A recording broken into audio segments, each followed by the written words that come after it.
や全く思ってないですよ。私サラリーマンですから、会社から命令されたら何でもやりますよ私は。全然なかったですね。レインをやってた頃はまだ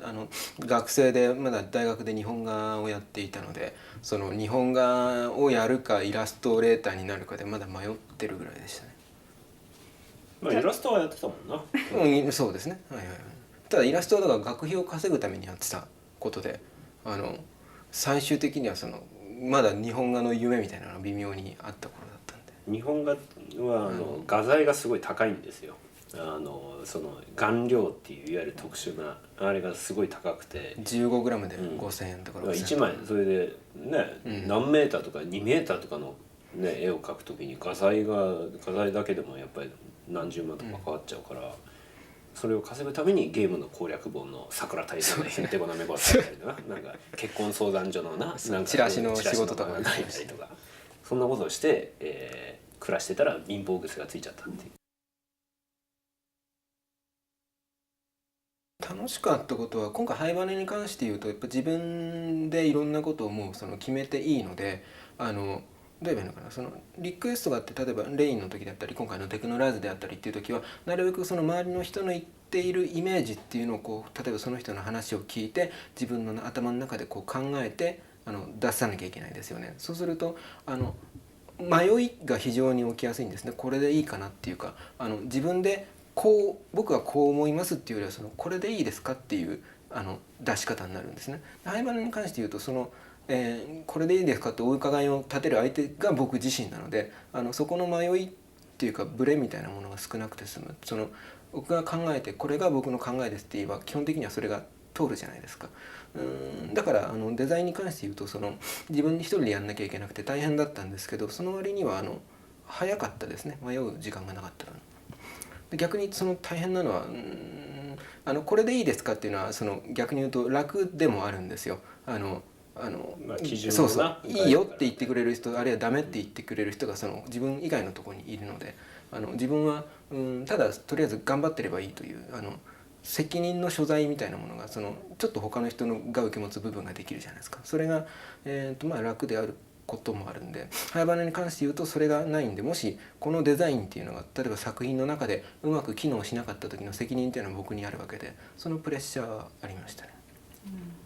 まあ寮母が怖かったり俺の作品なのに上田さんはいつも普通に文句を言いますよね。ニャンの時も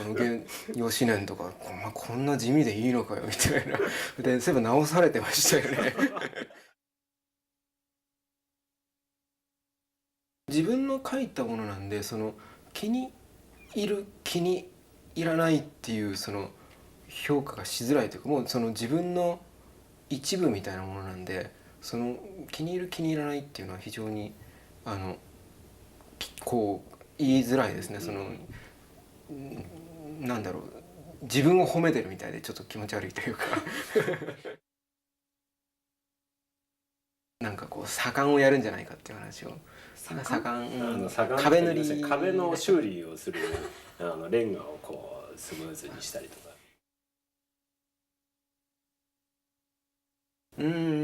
多分ですね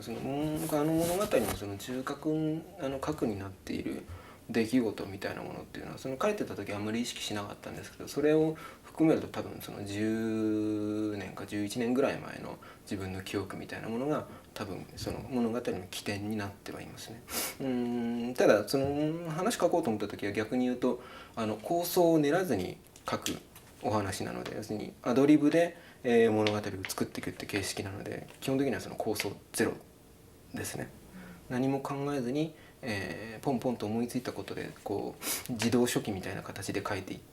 いくっていうことが一応コンセプトの物語だったんで。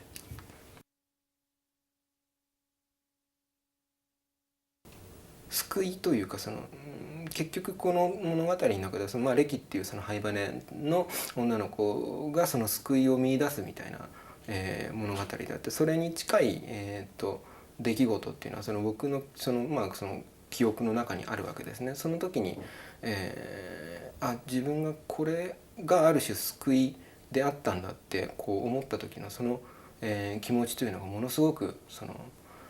自分にとっては大きなものだったんで、それをうまく自分の例えば苦しんでいた期間からその、最後まで救い、これが救いだったのかなって思える、時までっていうのを例えばその、物語っていう形で変形させてますけど書くことで、最後に自分が感じたのと同じようなことを例えば読者が感じてくれるんであれば、その物語の内容が非常に個人的な、ものであってもその物語という形で例えばその僕のその個人の物語ではなくてきちんと登場人物を置いて変形させてますよね。そういう形で伝えればある種意味を持つんじゃないかっていうことですね。ちょっと特殊な作品だよね。そのお客さんの感情をこう盛り上げようとかそういう要素は非常に薄くて、そのキャラクターたちのあれを見てる中で自分の経験とかと照らし合わせて何かを感じ取れるようなそういう風な作品になってるかな。なんだろうね、その僕らのいわゆる世の中ほらファンタジーっていうとさ竜ドラゴンが出たりとかさその魔法が使えたりってそういうファンタジーがあるんだけど、僕らが空想する世界っていうのはなんだろう、今僕らってすごい自由に生活できてて明日死ぬとかそういう切迫もないし、頑張ればそれなりに評価されてあんまりリスキーじゃない、さっきのその売れる売れないとかそういうリスキーはあるけど、その生存に関わるリスキーさってやっぱりなくて、それをどっか無意識の中でそこに追い込んだ時に自分が何ができるかとかそういうテストケースとしてのファンタジーみたいな構造をなんとなく作ってるのかなって気はするんだよね。今非常にまさにそういうことですね。たまにはいいこと言うだろう。びっくりしましたね。今アベニカに来て初めて上田さんがいいこと言ったっていう今までどう思ってんだお前は本当に。じゃあファンタジーっていうのはそう可愛らしいファンタジーじゃなくてもっと、ハードコアな、多分要するに僕は非常にやっぱ甘やかされて生きてるっていう意識が強いんですね。その守られてますし、それほどなんかその本当に死に直面するような何かっていうものにそれほど切実に出会ったこともないですし、皆無ではないですけど、でもやはりその安全に生きていて、っていう中で多分その